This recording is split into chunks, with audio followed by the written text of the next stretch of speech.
join me in the Pledge of Allegiance? I pledge allegiance to the flag of the United States of America and to the republic for which it stands, one nation, under God, indivisible, with liberty and justice for all. Mandy, could you please call the roll? DeYoung. Here. Vanderhorst. Here. Danstruck. Here. Skiba. Here. Hopkins. Here. Scorer is absent. Thank you. Just a couple housekeeping items. If you're attending via the telephone, you will be able to provide verbal comments during the dedicated public forums and public hearings. I would ask that you please keep your microphones or telephones on mute until the time in which you would like to speak. Can I get approval of the tentative agenda, noting that the closed session agenda items E1, E2, and E3 have been pulled from the agenda? Can I get a motion for approval as amended? Yes, so moved. Support. Brandon Horst, Banstra. Any discussion? All in favor, please say yes. Opposed, no. Mandy, please call the roll. Vanderhorst. Yes. Danstruck. Yes. Skiba. Yes. Hopkins. Yes. DeYoung. Yes. Okay. I would like to reappoint Shelley Riggin to serve as one of the two Marion County extraterritorial positions on the Community Development Committee. Shelley was originally appointed to fill a vacancy in March. She has attended all meetings held since her appointment. The Board of Supervisors has approved this appointment. If also approved by council, Shelley's new term would expire on August 1, 2024. Can I get a motion for approval? So moved. Who did that? DeYoung? Yeah. Skiba. Discussion?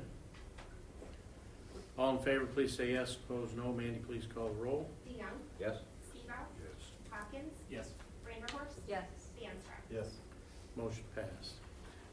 I would like to reappoint Christy Vandervoort to serve as a second Marion County extraterritorial position on the CDC. Christy was originally appointed to fill a vacancy in March. She has attended all meetings held since her appointment. The Board of Supervisors has approved this reappointment. If also approved by council, Christie's new term would expire on August 1, 2024. Can I get a motion for approval? Hopkins, Banstra, any discussion?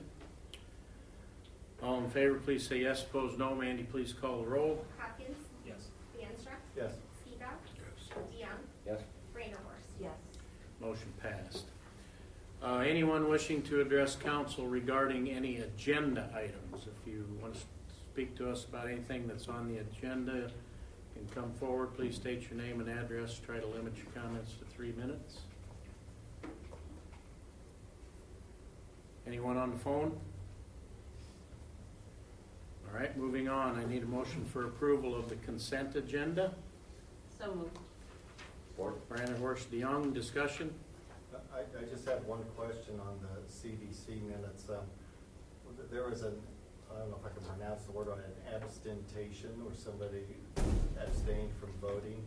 When we do an abstention, we have to give a reason for it. Do our committees have to do the same thing? And is it reasonable to ask them if somebody's abstaining, why they're abstaining from the vote? Yeah, the committees follow the same protocols as the city council. And usually members abstain on votes. It doesn't happen often. And in this particular case, I think that the abstaining member was not a deciding vote either way on the matter. But it is usually our protocol to ask the reasons why they're abstaining. Okay, so, yeah, I guess I think that'd be good if we have to follow it, that gets in the minutes as well, that Yeah. why somebody abstained. I think that's a very good suggestion, and we'll make sure we pass that down to the committees for future reference. So thank you. Yep. Anything else? Okay, all in favor, please say yes. Opposed, no. Mandy, please call the roll. Vanderhorst. Yes. DeYoung. Yes. Danstruck. Yes. Skiba. Hopkins. Yes. Motion passed. Moving on, a public hearing regarding an amendment to the Prairie Ridge Planned Unit Development. Mike, please explain. Yes, Mr. Mayor, I'd be happy to explain this item. And for those following at home, I'm on slide number 3. As Mayor DeWard stated, tonight's public hearing is to discuss a proposed amendment to the Prairie Ridge Planned Unit Development. And we do have a schematic of rendering or a map of the planned unit development, rather. And just to orientate members in the audience and for those following at home, what you see up on the big board is the Prairie Ridge Planned Unit Development. Everything in yellow highlighted area is the area that we are talking about this evening. Now, specifically, this amendment applies to the residential component of the development, which is the northwest corner of the development. In the northwest corner, what you'll see, and to orientate folks, when you look directly east here, you'll see the Kading rental development that we have as well. Down to the southeast is also the commercial development, and further to the east is Ulrich Ford on the map. The northwest corner holds the single-family homes, and for those council members recall, when we approved the planned unit development, the intention of the single-family housing was to accommodate workforce housing within our community. Now, the overall goal with the workforce housing was to be able to build lots, to be able to build housing that was suitable to workforce that's desperately needed within our community. And as part of the negotiations, what we tried to do was create efficiencies or economies of scale, rather, in this development. If you recall, during the original PUD, which was approved by the City Council in 2019, there was a number of what we would call variances or exchanges where the city code was modified to accommodate 50 and 55-foot wide lots in exchange to be able to build workforce housing in this development. The best way to explain this item, what we're talking about tonight, is amending the rear yard setbacks for the residential portion of the development. And a good way to look at this is occasionally due to the number of, I would say, variances and modifications of the city's zoning ordinance to accommodate the workforce housing, this item was simply overlooked. And what's came about recently is we've issued 21 building permits for the Prairie Ridge development. We're currently sitting on 4 building permits where we're unable to issue those because the people are proposing to add decks to the housing structure. The key thing is under the city zoning code, the housing structure, the deck is considered part of the housing structure. So what we're modifying tonight is a request by the developer to add an additional 10 feet to the rear yard setback to allow folks to build decks on the houses. I will state for the record, if this would have been proposed in 2019, along with the other 8 to 9 modifications of the city zoning ordinance, it's likely, it's very, in fact, we would have recommended this for council's approval as well. So please keep that in mind as we go through the presentation tonight. And as we stated, tonight what we're talking about is the rear yard setback for the residential component of the development. Currently it stands in the planned unit development at 25 feet. Council were to approve this ordinance, we'd be moving it down to 15 feet. And the primary purpose of this is to allow decks to be constructed on homes in the Prairie Ridge development. Well, let's go ahead, please, Mandy. Now, as far as considering this planned unit development amendment, it is important to note that we do want to reference the city's comprehensive plan. The council is aware. We've had a couple of items that identified housing as a key item for the city. The comprehensive plan identified additional housing as one of the key items that is needed in the community. It also outlines strategic goals or plans or methods to accommodate or attract more housing within our community. So it was identified as a key need, and then one of our strategic goals was additional housing in our community. So when you look at this and you look at the development, we found back in 2019 when we rezoned the property at the time for planned unit development, identified this area for workforce housing. Council made a finding that the development or planned unit development was at the time in accordance with the city's comprehensive plan. We believe that recommendation, that finding still applies tonight as we consider this proposed amendment. Now, it is important to note that the Planning and Zoning Commission did consider this at their July 26th meeting and unanimously approved this proposed ordinance. So with that, Mr. Mayor, that concludes our presentation this evening. We'd be more than happy to answer any questions the Mayor or Council may have on this item. Okay, thanks, Mike. Mandy, any written comments? No written comments. Council, any comments? I just had a couple questions.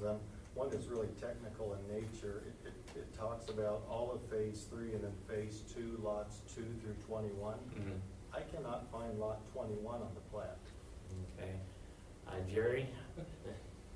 If you go back to the, And you don't have the map that shows that, but if you, it's down, it's one of the bottom lots down along Fifield. If I remember correctly, without having the map in front of me, I'd be hard to find it, but it was in there. I still looked at it last time. okay, so it's on the south side of it then? Okay, you'll have to show me. Well, I'll be embarrassed because I looked for a half hour, couldn't find it, so you'll probably point it right out to me, so. And then the only second question I had, this rear lot, a lot of the lots there, they're bordering an open space, anyway, so it doesn't make any difference. Is there any private ownership of some of those lots that have rear lots that go back to back where changing that would impact what somebody thought they were buying and not buying, to have a neighbor that far close. Yeah. As far as the precautions or methods, it's important for council to understand what actually occurs in order for us to issue a building permit in the Prairie Ridge lot division, or subdivision, what you see up on the big board. Under the terms of the city's development agreement, there's a four-member committee that approves all housing applications to the development. And where I'm going with this is in order for someone to actually build a house on there, we see a color elevation of the house, we see the proposed location on the lot. For that, the four members on there are the builders or the developers that constitute two. Marion County has a seat on the board, and I actually sit on the board as well for the City of Pella. So we see where the position of the house is, the location of the lot, and that is one item I can tell you that is one of the key things of the developers, is to make sure that the houses are properly aligned, so you don't have some houses with uneven setbacks. So we do look at that when we review our planned unit development, and that has been raised before on it. But it hasn't been an issue to date, but I can tell you that is something we would review. You know, I guess my main concern was if somebody privately had bought one of those lots where you abut somebody else on the rear, whether 10 feet closer would be a big deal to them or not. But in your view, it's not that. It's more of a benefit for people to be able to expand the deck further, even though they might be staring at their neighbor a little closer. Yeah. Keep in mind that these are 50 and 50 foot wide lots. A lot of them are as well. So one of the items that we had when we originally looked at the Prairie Ridge development, again, we're trying to create economies of scale for the developer. These developments are very popular in the Des Moines metro area on it. And so again, it will be a higher density residential development to begin with on as well. So we believe that this change is reasonable under the circumstance on it. It's primarily to accommodate additional decks. Are there any lots that you would have that this ordinance, would they be back to back? Because literally you could have decks of your neighbor 30 foot off of your house, your deck. Mm-hmm. Is there any of that in there? You know, we'd have to, as far as people that have plans to definitely build a deck. No, but proposed, what we're passing now, Mhm. is there any place where the lot will be back to back with one that will also be affected to a 15-foot setback off the back property line and lie back to the back of another one that's 15-foot setback? Looking at the areas that could occur, yes, in certain areas. I mean, anywhere where there's back-to-back lots, if it's 36 possible. through 43 there. There's a cluster of back-to-backs up there. There's a few down there, so not a lot of them, but there's a few in there. So basically, it's the whole development we're allowing that, this whole phase. My son lives in a development similar to this in North Carolina. And it's a very narrow lots. The backyard is very important, and they're not large, but it's very pleasant. It works well. And yes, over the fence you can see some of the neighbor's deck, but it's not a bad situation. I think in North Carolina, Mark, that's uncommon to have a fence in your backyard. And I don't think that's real common around here. It'll be interesting to see what happens. Yes, it will. I'm just, why wasn't this brought up before? I'm not so sure that I would have agreed with this. I mean, a 15-foot setback. But what could happen if one puts up, it could hinder the building of a lot across from it. I wouldn't want it. But anyhow. But that would, that's the developer's issue. No, that's the people that are buying the house. No, but I'm saying if it makes their lot less marketable, it's the developer's Well, I problem, agree. not the people that buy it. If you have a problem with it, you wouldn't buy it. But we are But called to provide, excuse me, we are called to provide and follow city ordinances. And we had a 25-foot setback, and now to accommodate an extremely small lot, we're making it a 15-foot setback. I mean, you can throw the dice any way you want it, but I don't know. Doesn't sit real well with me, but whatever. I don't understand why this wasn't one of the first things what we saw was the footprint of the house. Nobody put a measure or set it on the lot. Is anybody from the developer on the phone? I think- Casey, are you on? I think I could try to answer that as well as why it wasn't brought up before. The developers in each community is a little different, and I would say this is an oversight, but it's one that's certainly understandable. Some communities they treat the deck separate from the house, and it doesn't apply to the setbacks on it. And that's fairly common, it's my understanding, up around the Des Moines metro area. In Pella, the deck is considered part of the housing structure on it as well. So it was simply just an item that was assumed that it wasn't the case or similar to the Des Moines metro area. Probably a faulty assumption, but I could also say in planning this particular development, there's a number of modifications that took place. So it's fairly understandable how something may have been overlooked for as in regards to that, but that was my understanding why it wasn't brought up before. Anything else? I am here if you have questions. I don't know if anybody can hear me, but this is Casey Schaeffer with ATI Group, and I'm representing the project. I can kind of share where the motivation came from as far as the adjustment. Yeah, go ahead, we can hear you. Can you hear me? Okay, Yes. just want to make sure. This request was simply for decks. It was not to expand the footprint of homes. Homes are. We lost you there, Casey. Sorry about that. The intent of this request was simply to accommodate decks. It was not to expand the footprint of homes, and it was not to expand, home footprints to 15 foot from the property line. So we were looking for a solution to be able to accommodate decks, and assuming that this was the best solution that was brought forward, I guess, was just to modify the setbacks. So the other option to allow decks within the setback, but this was determined to be the better solution as we consulted with city staff. So I think perhaps just to kind of clarify, maybe the setback is just that if it would sit better with you, Bruce, and me too, I think it would, if it was clarified that setback was allowed for decks only, as opposed to, because once you have that setback, does that not allow for the house to be back that deep as well? Because people are going to be back, regardless of whether decks are allowed or not. People are going to be in their backyard and setting up space in that, whatever that extra 15 feet would be regardless.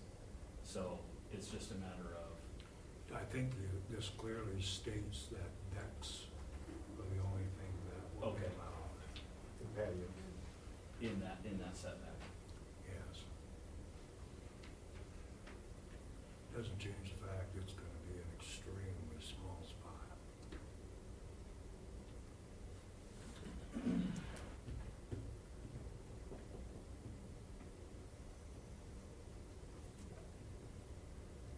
Anything else? All right, can I get a motion to close the public hearing? So moved. Or DeYoung, Hopkins, any discussion? All in favor, please say yes. Opposed, no. Mandy, please call the roll. DeYoung, Yes. Hopkins, yes. Vanderhorst. Yes. DeAnstruck. Yes. Skibout. Yes. Motion passed.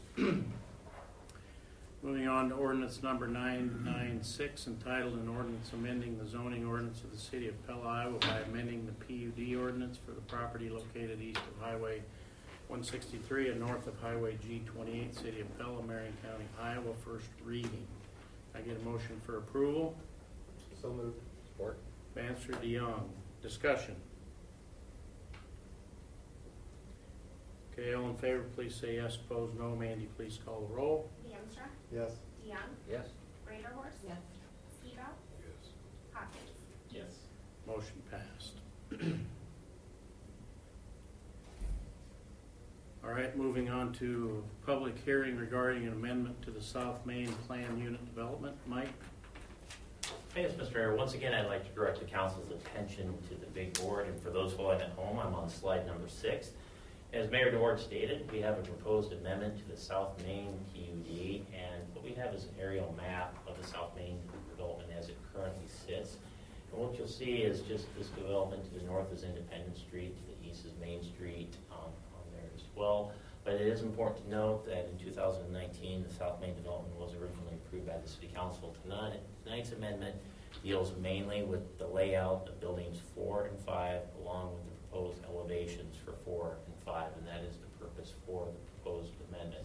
So Mandy, let's go ahead and explaining this item. What we have here is on slide number 7. What you see off to the left is the proposed layout for the development, and what we have off to the right is the previously approved layout that we have here with it. And again, when we look at buildings 4 and 5, and my highlighter's giving out on me a little bit here. So this is building 4, what we have here are the condos, and then we have the townhomes or proposed townhome development right here. Okay, Mandy, let's go ahead with it. So when we talk about the changes in elevations we have for the buildings, it is important to note that as we look at this would be the condos, so that would be building number 4 here. This would be the northern elevation. Then we have the eastern elevation, the southern elevation, and the western elevation. Similarly, when we look at townhomes, buildings number 5, over here we have the northern elevation, the southern elevation, and the eastern elevation as well. Mandy, let's go ahead, please. Now, as far as the requirements under the city zoning code, it is important to note we spent quite a considerable amount of time on the South Main development, and we also spent quite a bit of time on the Webster Park Urban Renewal Plan. They were very similar in it. Once again, housing was a critical need when you look at this development. This development overall, what's being proposed, what you see up on the big board, would be approximately 36 housing units. This is what the developer is proposing, and that is within an acceptable range from city staff standpoint on we have for the development. And again, when you look at the Webster Park Urban Renewal, the priority or goal of the Webster Park Urban Renewal District was the elimination of blight through economic development. In this particular case, the developer is proposing additional housing for the city. Once again, this amendment is just limited to the layout of the development as well as the color elevations for buildings 4 and 5. And finally, Mr. Mayor, it is important to note that the Planning and Zoning Commission unanimously approved this proposed ordinance at their July 26th meeting. So with that, I'm more than happy to answer any questions the mayor and council may have on this item. Thanks, Mike. Mandy, any written comments? No written comments. Council, comments? How many less residential units are there? Apartments? Do we know? Yeah, originally, that's a development agreement question, but the PUD, I believe, limits the total number of housing to no more than 50 on this lot. And at the time, the reason for that is we were looking at the density in the area. So the limit is 50, they're proposing 36. Originally, with the city's development agreement, it is important to note the developer did at the time propose initially, I believe, 42 housing units. Through this is 36, but it is also important to note that it's our understanding that the assessed valuations will be approximately the same on the development. So there's no economic impact on less valuations on there as well.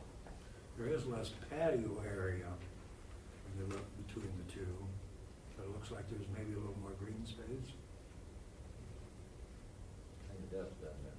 Yeah, the patio isn't there. There's 2 patios, and I can't figure out what this is. It almost looks like car parking. Where did it go? I don't know. On the new one or the old one? On the old one. They're up on the screen here, Bruce. Yeah, what is that previously approved? The patio there, and then just to the north, and 4, apartment 4, Building. right there, yeah. What is that? It almost looks like there's parking there, but I think it was covered parking, wasn't it? a little bit. For the building on the L-shaped building? L-shaped, there's covered parking before, but what you're pointing to right there on the screen, Bruce, is a cement patio, outdoor cement patio on that one. And actually on the new proposed one, you do have a cement patio. There's a community room right there. If you scroll a little bit to the right on that one, maybe no further left, that second gray box is still an outdoor patio with that as well. Okay. That must have looked like, I just scrolled to her. It must have looked like there was, maybe it was umbrellas or something. They probably had some umbrellas in the. Yes. Very good. Thank you. Not being a developer myself, it just surprised me a little bit, losing 6 units. Do you think these are more marketable this way? Because from what I hear, there's been huge demand for this property, and in my mind, the more units, the better. Well, if you look at who's buying the current buildings 1 through 3, so building 1 is further to the north, then you got building 2 is the flats, and the wash is building 3. Your single level has been hugely successful versus multi-level, just due to the age of the people that are buying these units. And so we did some changes to the next building 4 and building 5 due to that reason only, and saying, hey, we've heard some demand out there that we haven't really met yet at that age demographic of wanting main or master on main floor or having 1 level as well. So taking that into consideration as we look at phase 2, what makes sense for phase 2 and the demand we're seeing. Aren't you going up more stories though? Isn't initially proposed as 2-story south and west? Originally those along the new street by the church, those were all 9 multi-level Right. townhouses. Building 5, Right. Building 5 was multi-level. So it's just about single level Yes. living. Single level living or master on main level has been huge selling points. Okay. The demographic we're selling to. So they're just first floor, second floor type? Yeah. Okay. Yeah, because building 4, I'm assuming will have an elevator. Yes. Very good, thank you. Anything else? Any comments from the public? Anyone on the phone? Okay, can I get a motion to close the public hearing? So moved. Master Hopkins, any discussion? All in favor, please say yes. Opposed, no. Mandy, please call the roll. Anstra. Yes. Hopkins. Yes. DeYoung. Yes? Reindeerhorst. Yes. Skibout. Yes. Motion passed. Ordinance number 997 entitled, an ordinance amending the zoning ordinance of the City of Pella, Iowa by amending the PUD plan for property located at 413 Main Street, City of Pella, Marion County, Iowa. First reading. Can I get a motion for approval? I move to place on first reading? DeYoung, Support? Hopkins, any discussion? All in favor, please say yes. Opposed, no. Mandy, please call the roll. DeYoung. Yes? Hopkins. Yes. Reindeerhorst. Yes. Anstra. Yes. Skibout. Yes. Motion passed. I'm going to make a motion to suspend the rules and waive the second and third readings. Support? Banstra, Hopkins, discussion? Is there any request for this? I don't think they're ready today. I think public input would be good. One more time, Calvin, quite frankly. Yeah, we've had so much tonight. I mean, it's a done, I guess I just hate to go through these things that are I think approved and agreed for by everybody, but that's just my personal opinion. I don't care if we go through 2 more, but it seems to be a waste of time for me. I don't think serving the public is a waste of time. If nobody responds, it is. Anything else? Okay, all in favor, please say yes. Opposed, no. Mandy, please call the roll. Anstra. Yes. Hopkins. Yes. DeYoung. Yes? Reindeerhorst. Yes. Skibout. No. Motion fails. We need 5 for those. Moving on, resolution number 6322 entitled Resolution Determining the Necessity and Setting Dates of a Consultation and a Public Hearing on a Proposed Prairie Ridge Commercial Urban Renewal Plan for a proposed urban renewal area in the City of Pella, State of Iowa. Mike? I guess, Mr. Mayor, we'll try to condense that explanation into what we're actually hoping to do. As Mayor DeWard stated, what is being talked about with this resolution is establishment of an urban renewal plan for the city of Pella, this particular one is labeled Prairie Ridge Urban Renewal. The intent of their proposed urban renewal district is to recruit and attract more commercial development for the city of Pella. This is also the same area where the proposed Smash Park Regional Entertainment Center will be located at. Now, as far as the resolution tonight, what we're simply doing is putting in motion the legislative action steps that would actually need to take place in order to create an urban renewal district. Specifically, what you're authorizing is a public hearing that would be held on the proposed urban renewal plan on September 7th. We would also be establishing on August 12th a consultation date for any taxing entity that maybe have questions on or questions about their proposed urban renewal area. That would be conducted on August 12th as well. In addition, the Planning and Zoning Commission, while it's not under this order, they under the city code would also be conducting a public hearing during their August meeting to consider the proposed urban renewal plan. And just a snapshot of what will be discussed on September 7th is the proposed urban renewal plan that we see up on the big board is the red highlighted there, has the area with red diagonal lines running through it. And as you can see, this area is just to the west. Bulworth Ford is located right over here. Washington Street, Highway G28 is down here. The urban renewal plan pretty much takes up Plat 3 of the Prairie Ridge commercial development that we'll be considering this evening, and also includes portions of G28 as well. Now, it is important to note that the Marion County Supervisor, since a portion of this plan is in Marion County, the Marion County Supervisors would also have to consent to allowing us to extend an urban renewal plan within the non-corporate areas of Marion County as well. We're set to discuss that with the supervisors on August 10th and I believe August 24th as well. So once again, what we're simply doing with this resolution is you're authorizing to begin the process on the urban renewal plan, and that would be on September 7th would be the public hearing date. Consultation date August 12th. We'd also schedule a public hearing at the Planning and Zoning Commission for their August meeting as well. Okay, thanks, Mike. Any motion for approval? So moved. Dion Hopkins, discussion? Mike, the urban renewal plan that's in the packet, is that set in stone or is that still being tweaked by you folks? From the staff level and the legal level, that's and what we consider final draft form. Council always has the option to modify the plan of the boundaries. It would kind of force us to do some additional steps to include more territory. But as far as the staff review, that is what we consider to be the final So if I form. want some late night reading, I can figure this is what we'll be talking about. Yes. Okay. Mike, in order to do an urban renewal plan, don't we have to prove urban blight first? We No. do not have to. No.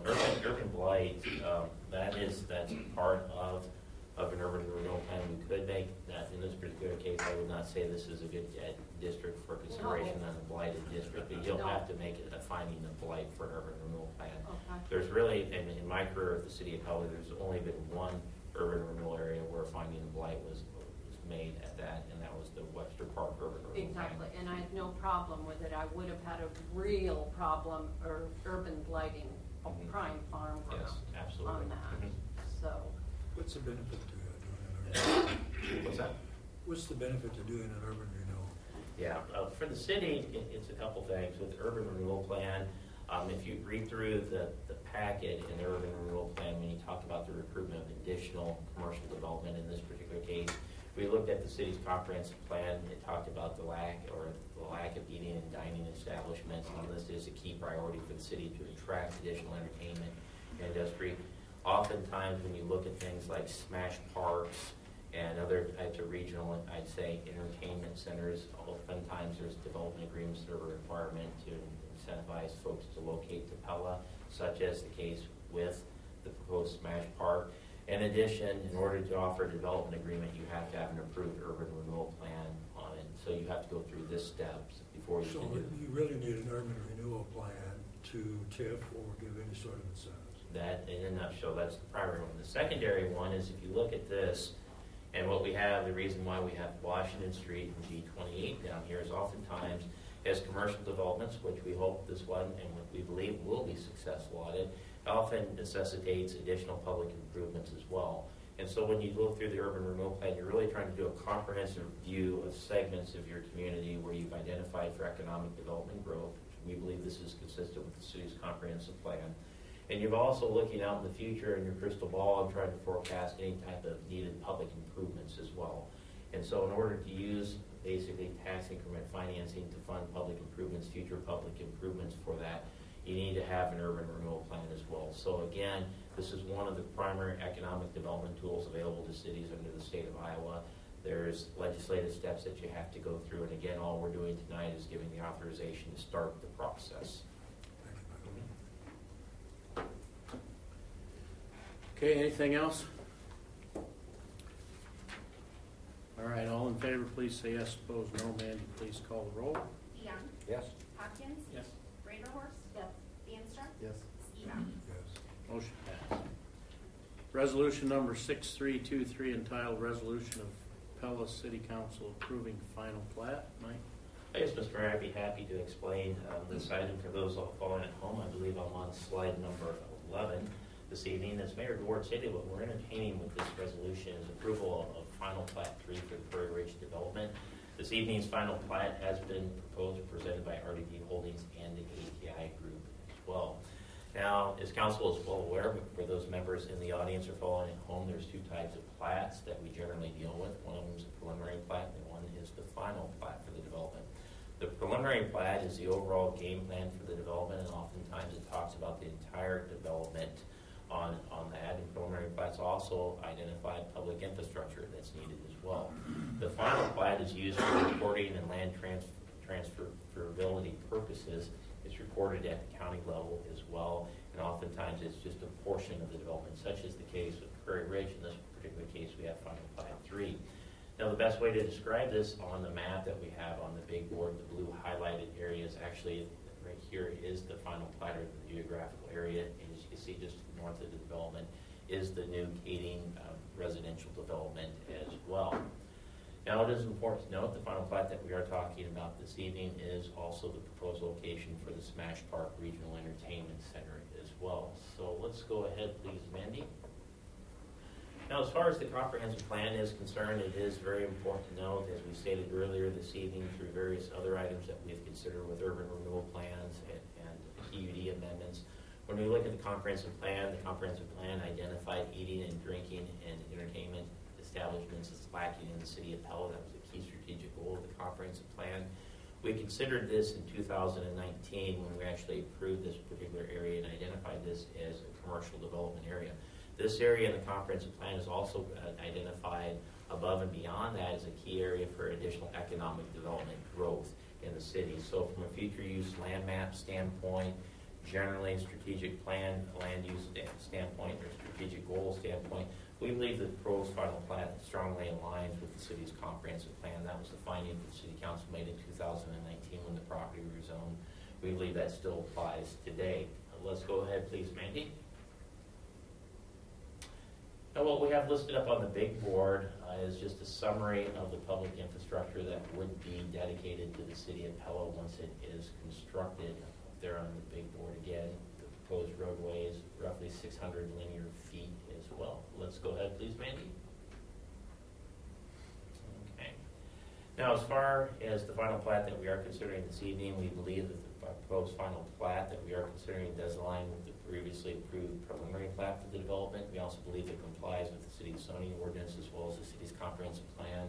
And based on this, Mr. Mayor, we are recommending approval this evening. It is important to note the Planning and Zoning Commission did consider this final plat at their July 26th meeting and unanimously approved the final plat. And with that, we'd be more than happy to answer your questions the mayor and council may have on this item.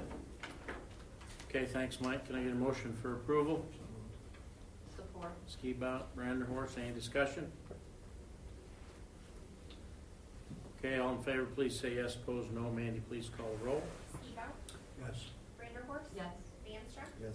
Hopkins. Yes. DeYoung. Yes? Motion passed. Resolution number 6324 entitled Resolution Approving Project Cost Sharing Agreement for Construction of the Southwest Sanitary Sewer Extension by and between the City of Pella, Iowa and RDP Holdings LLC, and authorizing the mayor and city clerk to execute. Mike? Yes, Mr. Mayor, I'd be happy to explain this item for those following at home. I'm on slide number 15. As Mayor DeWard stated, what this resolution would do would approve an agreement or a cost-sharing agreement with RDT Holdings to construct a south trunk sewer plan that we do have. Now, looking at our map up here, on here, once again, we see generally the Prairie Ridge development. Now, don't be too focused on the residential lot layout. That came from an earlier version. The key thing to focus on is the proposed route that we are looking at, which would be the northern route here as far as the Southwest Trunk Sewer Agreement. Now, under consideration of the agreement, it is important to note before we start the presentation, this is the exact same proposal that we discussed on July 20th during policy and planning. At that time, council instructed us to present the agreement for formal consideration, which we are doing this evening. Now, as far as the plan and the key items of the agreement that we're considering tonight, RDT, under the plan, is responsible for the first $900,000 in cost, but the agreement states it's anything above $900,000 in cost. The parties will work in good faith to address any potential cost overruns for the project. Preliminary cost estimates that we have for the project, including land acquisition, engineering, and construction, is right around $866,000 on this. And so what we have, again, Mr. Mayor, if you recall on the 20th, what we talked about, the key trunk sewer agreement and how back in the early 90s and actually early 2000s, we constructed the Southwest Trunk Sewer. And at the time, the thought was that that Southwest Trunk Sewer that we're actually seeing south of G28 would be needed to serve additional development and future development within the city. We believe from a planning standpoint that this makes sense from a long-term sanitary sewer plan that we had originally identified back in 1999 and actually built the Southwest Trunk Sewer in the early 2000s for the community as well. So from a planning standpoint and the city's long-term sanitary sewer standpoint, we thought the project made sense. We also think the project from a constructability standpoint makes sense because it will open up additional development area on the western side of our community as well. So with that, staff is recommending approval of the proposed agreement tonight. And that concludes the staff presentation, Mr. Mayor. I'd be more than happy to answer any questions the mayor or council may have on this item. Thanks, Mike. Can I get a motion for approval? So moved. DeYoung, Hopkins, discussion? Okay, all in favor, please say yes. Opposed, no. Mandy, please call the roll. DeYoung, Yes. Hopkins, Yes. Reinforth, DeAnstruck, Skibout. Yes. Motion passes. Resolution number 6325 entitled Resolution Approving Engineering Services Agreement with Beanster and Kim, Inc. for the Southwest Trunk Sewer Extension Project. Mike? Thanks, Mr. Mayor. I'd be happy to explain this item. I'm on slide number 16 for those following at home. As Mayor DeWard stated, this is the engineering services agreement for the proposed Southwest Trunk Sewer Agreement. So it's the same project that we discussed in the previous item. This is the engineering side of it. A little bit of background on the project. What we're looking at is the Southwest Trunk Sewer Engineering Agreement. And the line that we're being proposed would consist of a 12-inch and 15-inch sanitary sewer trunk sewer. The intended purpose would be to serve the Prairie Ridge Plat 3, the final plat that we just approved tonight, as well as additional areas west of the development as well. It is important to note that we did discuss this item during our July 20th meeting, and at that time, council did instruct us to proceed with the formal consideration what we're doing tonight on this item. So Mandy, let's go a little bit into the agreement, what we have up here on the big board. Now, as far as the engineering fees for the development or for the agreement, it is important to note that in total they're not to exceed $105,600. And in looking at the design portion, it's evenly broken out between the design and the specs and the permitting in the building, as well as the construction administration for the project, which we feel is fairly typical. When you look at this project in consideration that we have a not to exceed budget of roughly $900,000 for the project with this as well, which includes engineering on it. We believe when you look at the project, the time period we're actually looking to construct the project, and also somewhat the complexity, we believe the engineering fees are reasonable under the circumstances with that. And so our recommendation this evening, Mr. Mayor, is to approve the agreement. But with that, we'd be more than happy to answer any questions the mayor and council may have on this item. All right, thanks, Mike. Can I get a motion for approval? So moved. Answer, Hopkins, discussion? Is that amount included in that 900,000? Yes. Thank you. That was the big question. Is that worded right there? It says is. Probably not, The yeah. cost is to be approximately 870 in addition to engineering. Yeah, no, engineering's within the 860s, Okay, all right, 870. So, that was throwing me for a loop Yes. on that. No, that's a good question. So, in our estimate that we obtained from B&K on the project, that included engineering. Okay. Anything else? Okay, all in favor, please say yes. Opposed, no. Mandy, please call the roll. DeAnstruck. Yes. Hopkins. Yes. DeYoung. Yes. Vanderhorst. Yes. Skibout. Motion passed. Resolution number 6326, entitled Resolution Approving Engineering Services Agreement with Veenster and Kim Inc. for the West Washington Street and Fifield Road Intersection Improvements Project. Mike? Yes, Mr. Mayor, I'd be more than happy to explain this item for those following at home. I'm on slide number 18, and as Mayor DeWart stated, with this resolution, we do to approve an engineering services agreement with Veenster and Kim for the proposed improvements at West Washington Street and Fifield Road. And we do have up on the big board a map or an overview of the area. And specifically what this engineering services agreement does, and it is important to note that once again, we did talk about this at our July 20th meeting. The engineering, the primary purpose of the engineering would be to construct a right-hand turn lane that would enter into the newly constructed extended Fifield Road for the Smash Park Regional Entertainment Center on this. And so this begins a process, our project for an extension of the right-hand turn lane that we're hoping to construct in calendar year 2022. The engineering fees that we also are discussing tonight also, I believe, will take into consideration the geometrics with installing future traffic signals at this intersection as well. So please keep that in mind as we consider the engineering fees for the development. Let's go ahead, please, Mandy. Now, once again, we do have out there the $38,500 that we are considering with the agreement this evening, and we do have a description up on the big board for that. In addition, when we talk about the construction cost, now this one would be in addition to the engineering fees, the right-hand turn lane is about $73,000. So before we can do that, we do need to have an engineer in place to actually engineer the right-hand turn lane improvements. And part of it's our understanding as well with the engineering fees would be a review of the intersection and to start preliminary work on the traffic signals as well, which we believe will be needed as the development progresses and we recruit. Actually have more businesses located out in the development as well. Once again, I'd like to emphasize to the council that the proposed right-hand turn lane is scheduled to be constructed in calendar year 2022. So with that, we'd be more than happy to answer any questions the mayor and council may have on this item. Thank you, Mike. Can I get a motion for approval? Support. Skibout, DeYoung, discussion. It's a really good idea. Yeah, I think that's, what was that at all in part of the original project estimates way back when or not? As So far right as turn lane.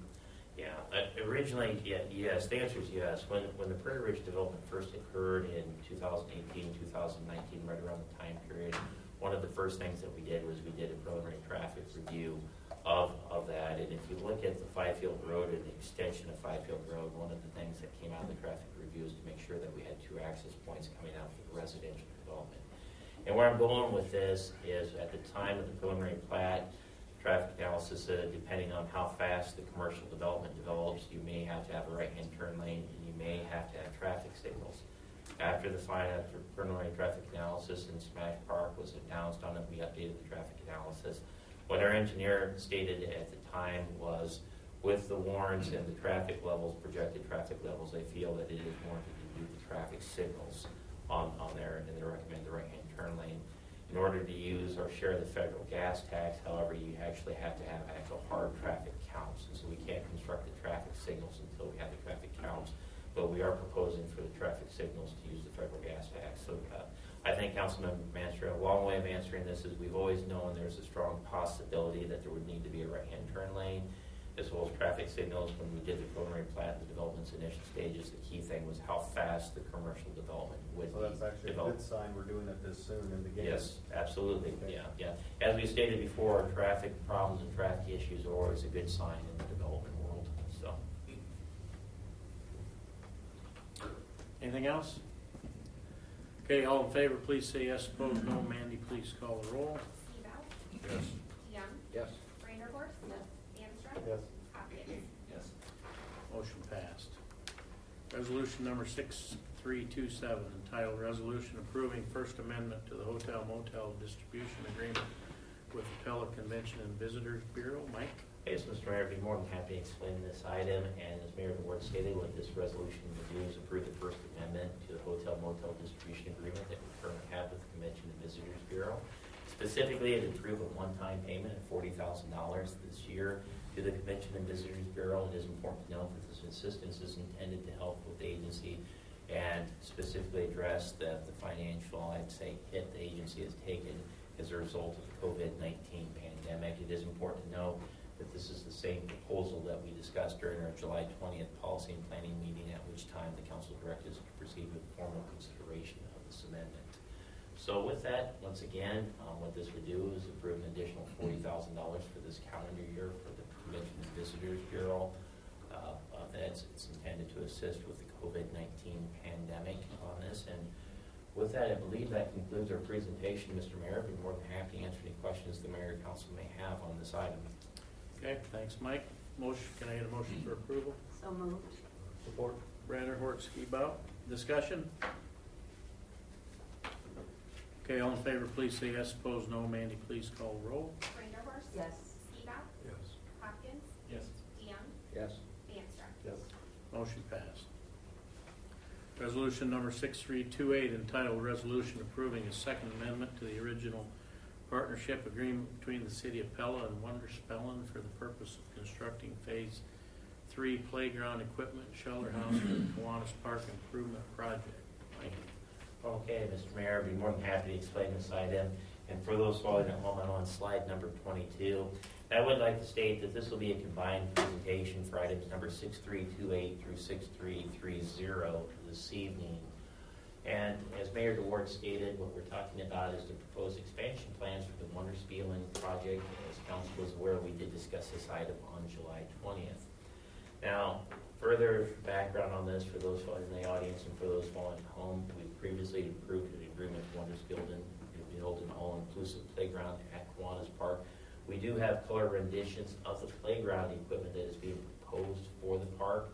Now, previously, council has approved a contribution of $350,000 for the project, and I would say we'll be going over financial allocations through our discussion this evening, but it is important to know that a majority of the funds are being privately raised by the Wonderspelen Group, and it's a very big benefit, and this is actually a great project to have in our community, but please keep this in mind as we talk about these change orders, that most of these contributions and most of the project is being funded by private funds this evening.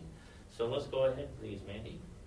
Now, what we have up on the big board is the revised plans, or what's being proposed to be new with the project, and specifically through these change orders, what we're hoping to do is add double gates on all fence openings. We're hoping to relocate the fence on the north side of the playground.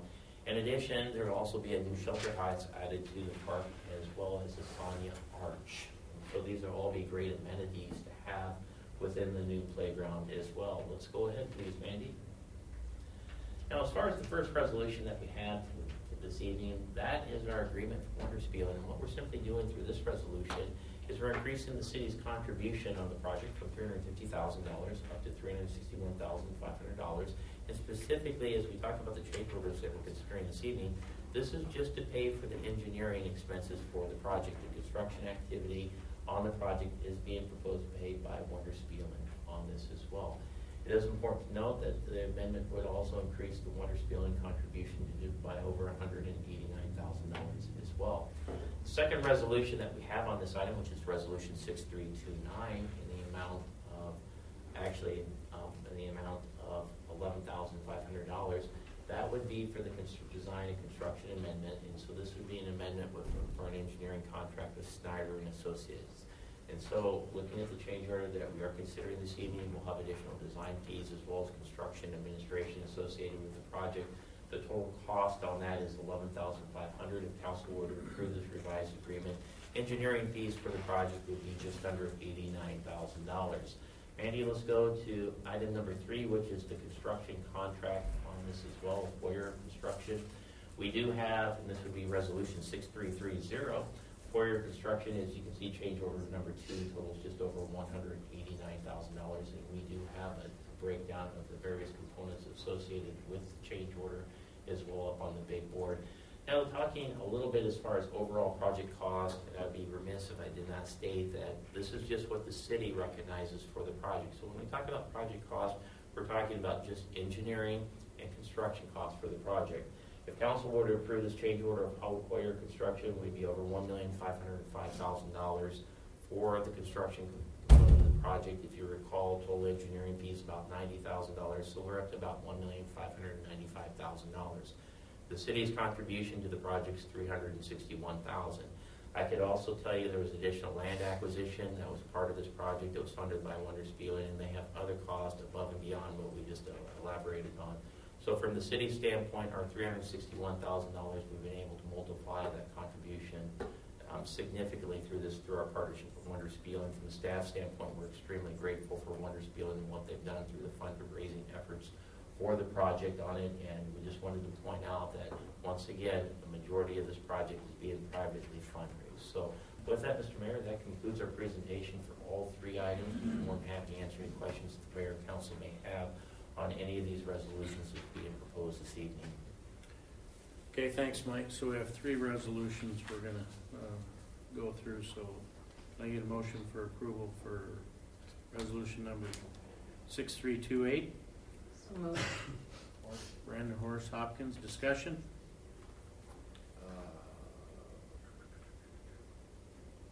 I'll wait. Okay, all in favor, please say yes. Opposed, no. Mandy, please call the roll. Reindeerhorst. Yes. Hopkins. Yes. DeYoung. Yes. DeAnstruck. Yes. Skibout. Yes. Motion passed.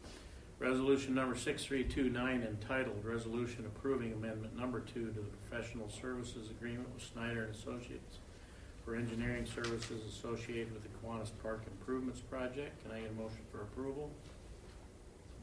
Support. Hopkins, DeYoung, discussion?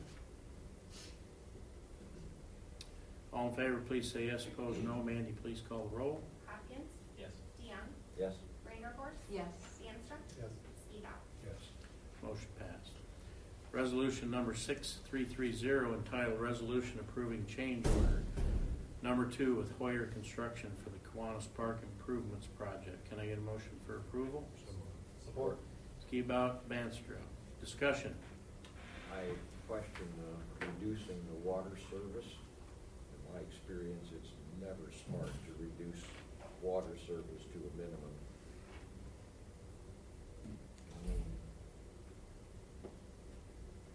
Is that to the restroom? I think Diane's on. Pardon me? Diane with Snyder is on. Can you repeat the question? Yeah, water service has been reduced from 2 inch to 1 inch, and I'm curious as to why.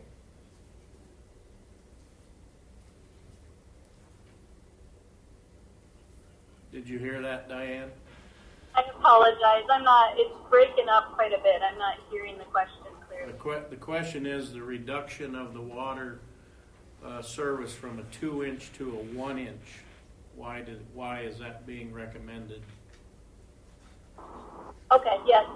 So during construction, when we were we originally were going to connect to Orchard, and when they were excavating to make that connection, we discovered that the main is within the street right away, or within the street proper, which would require additional removals of that street and more impact to that street.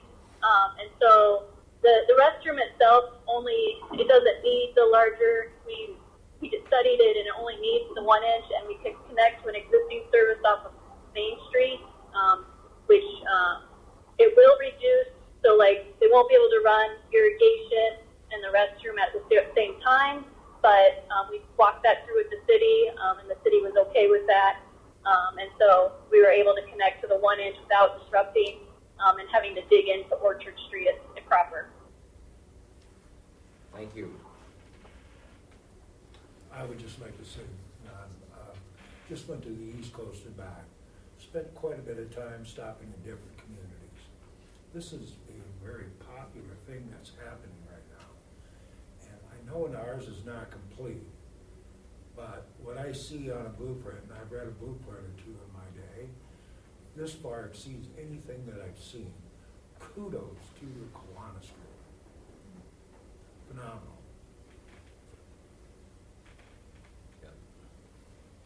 And I have a concern. We've expanded the project twice now, I think, haven't we, Fred? And I haven't heard anything about additional parking.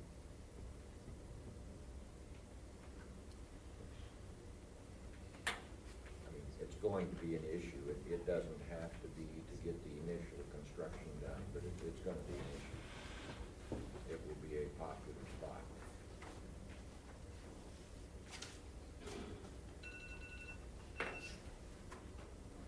Okay, anything else? Did I get a motion? We passed a motion, right? Okay. So all in favor, please say yes. Opposed, no. Mandy, please call the roll. Skibout. Yes. DeAnstruck. Yes. Hopkins. Yes. DeYoung. Yes. Vanderhorst. Yes. Motion passed. Abstract of bills number 2084. Can I get a motion for approval? Move to approve and issue warrants. Miranda Horst Skibout, discussion, questions? We got a pretty good sized city band, don't we? What's that? We have a pretty Yeah. good sized city band. Not as big this year. Yeah. Yeah, there were a lot of checks to the city band. I couldn't believe it. Opened That's up, good. but there was like 30 pages of checks. My stars. All right, all in favor, please say yes. Opposed, no. Mandy, please call the roll. Vanderhorst. Yes. Skibout. Yes. Hopkins. Yes. DeYoung. Yes. DeAnstruck. Yes. Motion passed. All right, we're going to adjourn to a policy and planning discussion of local streets. So, Mike? Yes, Mr. Mayor, I'd be more than happy to restart this discussion. And what Mayor Ward stated, we are discussing local streets. For those following at home, I'm on slide number 26 on it. And the purpose of this policy and planning discussion is we had a request to discuss local streets. And it's my understanding specifically what we're looking at is gravel streets, current gravel streets within the corporate limits, proportionally within the corporate limits, and the discussion on the general time frame of what we're looking at as far as updating these streets. Now the streets that city staff is aware of when we talk about streets that are within the corporate limits, let's start off with the streets that we're aware of that are purely within the corporate limits. The first street that we would have here is South Prairie Street. We do have a picture of South Prairie Street. This is off just north of Truman Road, and it's the red highlighted street on the map. The dollar figures that you have here, they're just simply this for discussion purposes, but if we were to take these streets and if we would convert them over to what is called an urban cross-section street or just a regular city street or a concrete city street on it, as you can see for this segment in Prairie Street, it'd just be shy of $949,000. Let's go ahead, please, Mandy. Now the two other streets that we have, we're going to start off with Monroe Street. We do have a picture of Monroe Street that is within our corporate limits. We have a short segment up on Monroe Street. This would be between just west of West 3rd Street, I believe, and on Monroe Street. If we were to convert that or upgrade that segment of street, it's roughly $241,000. And one of the items that we've talked about considerably with the council on it, this would be 218 Place. So this would be just west of the Walmart commercial subdivision out there north of Washington Street. This particular road section is about half in. It's, I think, percentage is roughly 55% within our corporate limits, 45% within the unincorporated area of Marion County. If that entire segment of street were converted over to an urban cross-section street, it would be shy of, we believe, just a little bit shy of $2,372,000. So once again, Mr. Mayor, the purpose of tonight's discussion is to talk about at least what we believe local streets in the context of what are the plans for upgrading gravel road streets. I would say from our standpoint, what we would be looking for direction, if it is a priority of council, what we really should have is a policy or some sort of policy when we talk about the base standard for streets. So in other words, when we do have a policy for future use, and where this would be particularly helpful for us as we plan capital improvements in the future, if there was a policy or a minimum standard for streets within our corporate limits, we would rank those streets higher on our recommendation to you folks during the annual budget season that we have. Because right now, I believe with the way we work it, or at least ranking it from a staff standpoint, is we look at traffic on the streets and we also look at where the streets are at and the use of the streets as well in our recommendations. So with that. That was what at least expressed to us, at least requested to us, and with that, I will be quiet for a while and let you folks take over. I know, Denny, at budget session, we talked about the next 5 years for streets. Were any of these in there to get done, or? Because I know we have a University I've Street. been here for 14 years in March, going Yeah. on 14 years in March. And we've had all of those in, gravel roads being converted in there from time to time, off and on. They get right, prioritized during the budget cycle every year. You know, should a gravel road be paved? Absolutely, you know. What's it rank on a scale of 0 to 100? It ranks 0. You know, Monroe was kind of a unique one. I did a little more digging. It's my understanding there was they traded with the developer at the time. The road horizontal, or across the bottom, is that Lincoln? I think that's Lincoln Street, Yeah. Denny. There was a couple hundred feet of that missing when the developer developed that, and they said, okay, if you pave this connected, we can leave that gravel for now, is my understanding. So that was a little bit unique from that standpoint. Well, if we're looking for priorities, I think the one in front of our new utility, that's got to be number one.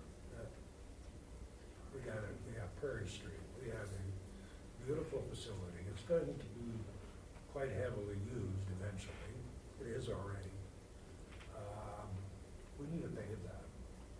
And Monroe, I really would, it's been so long, and Monroe's got to get paid for crying out loud, $250,000. As far as 218th place, until we get that all in the city limits, I don't see it. But trust me, I'm working on I'm sure you get Yeah. bugged out. If there's any hope to get the parties together. that. Well, everybody, and the Catholic Church is providing a fair amount of leverage. But there's just one individual, the one that owns on the west side. And before he was but now I think he's getting to the age, and we're making headway. So once that happened, and the people on the other side, like there's a lot there, stirring, they're all for it. There's only one holdout. So if that happens, then I'm gonna come knocking on the door. Now, those poor people. Some of that Oh, is, man. is there something with the county though on that road too? Or- Well, the county owns about 50% of it. Yeah. Yep. And I'm sure that the Catholic Church would be willing to step up. They offered to do the whole thing once upon a time. But who's gonna maintain it then? So, Well, they offered to put a 2-inch asphalt on it. Right. Was it Wouldn't have 2 made inch? Would not have made it to the second winter. no, I didn't know it was 2 inch, but, Yeah, it was 2-inch. well, anyway, it might happen here. So, I'm working on it. So to follow up on Bruce's point on Prairie, with our new technology building there, we've got studios in there, right? Where we're gonna have filming and things like that with more and more people coming.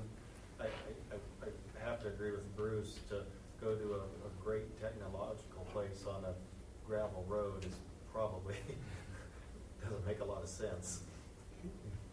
Well, I'm sure it will surprise no one up here or in the room that I am said elected official that brought this up. And I have been on council 4 years and pushing for Prairie Street. And I checked that road 7 times today, and the dust just hangs in the air. It never gives up. It's just It always doesn't, it is relentless, and the runoff down Prairie Street to Oskaloosa Street, the water is pure white from the gravel. From the standpoint of the amount of money we invested in this new building, we really have no other option except to pave that street.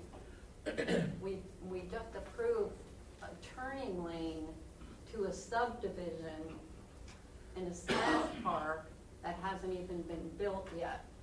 And this is one of the oldest streets in our community. In fact, when I looked up the deed, It was signed by Dominique Schulte, so, and I'm not even kidding, I mean, this is, to me, this isn't even funny. This is just like, this is like us not paying attention to our responsibility.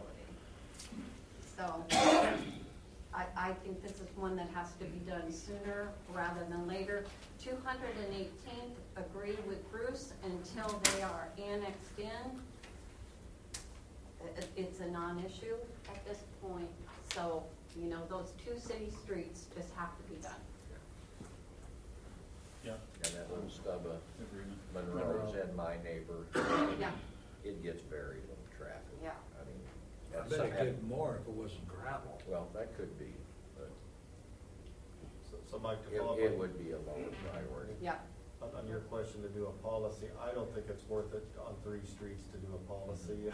I think, you know, you hear it now, and maybe where you really have to do a good job of reminding us at our next budget session, you know, where we shuffle the dollars on the priorities, and would I think be just as important from, I don't think there's anybody here that's opposing Prairie at all, that I can hear. Okay. Now, just so we don't get mixed messages on this, this is something that it's okay to wait till the budget season and make a recommendation included in plans, or does it need to be? Well, you have to come up with the money somewhere. Well, that's what I was asking, if this is a priority and we wanted to look at shuffling projects on it, we would go back and take a look what we could do if you wanted to move it up sooner, but otherwise it would be I'd a prefer to budgetary wait till item. budget if Lynn can handle it. I don't know if I can. I Like, I'm think- serious, I think- just don't know if I can, I mean. I think we need to look and see if, let's get this thing done next year. Let's figure it out. I'd like to get Prairie done just as soon as possible. Yeah. Okay. Is We this can, ridiculous? we can do like we did with, what's the one we just are doing, Neil Drive? Neil Drive. We got that all figured out over the winter, and, yeah, I think we Made it out and. bid it out, have it ready to go in the Get the spring, engineering going. get it done. And quite frankly, if we're gonna spend $948, I'd like to see us spend another $240 and get Monroe done also. Yeah, I agree, Bruce. Let's do them both. Money's incredibly cheap right now. Okay. So we want to come back with a financial plan for doing both these in calendar year 2020. That's the direction I needed. So- With the caveat that if the can gets kicked down the road again on this project, I will become everyone's worst nightmare. You already are, Lynn. I will. You ain't seen nothing yet, Calvin. Okay, All right. that's about as clear as you can get. Thank you. All right, so we'll go back to public comments. Council member, anybody have any other business to discuss tonight? All right, any members? Don, I Oh, have- sorry. I've gotten several comments about the color of the hotel out of Voss, that it got painted. Did that have to go through the approval process? Jerry Bidos is shaking his head. I think he's talking about the Grand Stay Yes. at Boss Lawn. Yes, it did go through CDC with the wonderful tomato red, and it was approved ballot, and it did go through, and was approved. Okay. Okay. Would they comment in favor or in, Not in favor. okay. I'll have to drive past there. Oh, you'll love it. Really? Stunning. Stunning? Okay. Beauty's in the eye of the beholder, remember? Yes, it is. Everybody's tastes are different. They're all Exactly. natural colors. Okay. All right. I like Tomato. I like tomatoes. Tomato. With bacon and lettuce. All right, so now we have opportunity for any comments from anyone in the public about any other issue.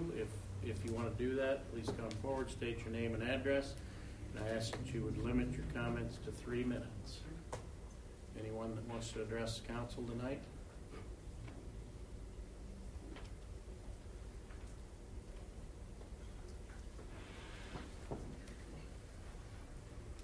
Hello, my name is John Neifert. I live in Otley, Iowa.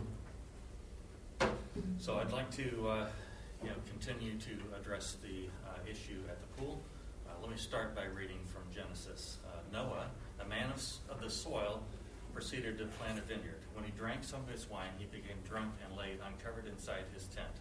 Ham, the father of Canaan, saw his father's nakedness and told his two brothers outside. But Shem and Japheth took a garment and laid it across their shoulders, and they walked in backwards and covered their father's nakedness. Their faces were turned the other way, so they would not see their father's nakedness. When Noah awoke from his wine and found out what his youngest son had done to him, he said, "Cursed be Canaan, the lowest of slaves. Will he be to his brothers?" Just looking at that, see a few things here, right? Noah exposed his nakedness. Ham came in, and rather than covering up, he went out and told others, right? His brothers stepped in and said, "Hey, let's stop this," right? So they stepped in, and that's essentially what we're asking you to do here, right? There's no hatred, no seeking to address or have further actions against any individual. What we're asking is that simply draft and put in place, a code at the city level that will prevent public nudity. I look at this, I see, there's lots of guilt in here. There's sin. I am a person full of sin. Each one of you are as well. Yet I am under the authority of Christ. And each one here is, whether they acknowledge it or not. Look at, the church. The church is under the authority of Christ as well. Not the pastor, not the elders, but Christ is the head of the church. And each person, the pastor and the elders are merely stewards on behalf of Christ. We look at Romans 13, it says the same thing about the civil magistrate. They're ministers of Christ.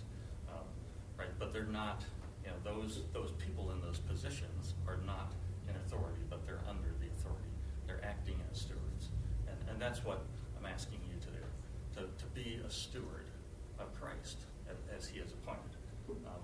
What I'm asking is not difficult, it's not complex. I'm simply asking that you draft and put in place something to prevent this from happening again, to protect our children and families. Thank you. Thank you. Amen. Any other comments?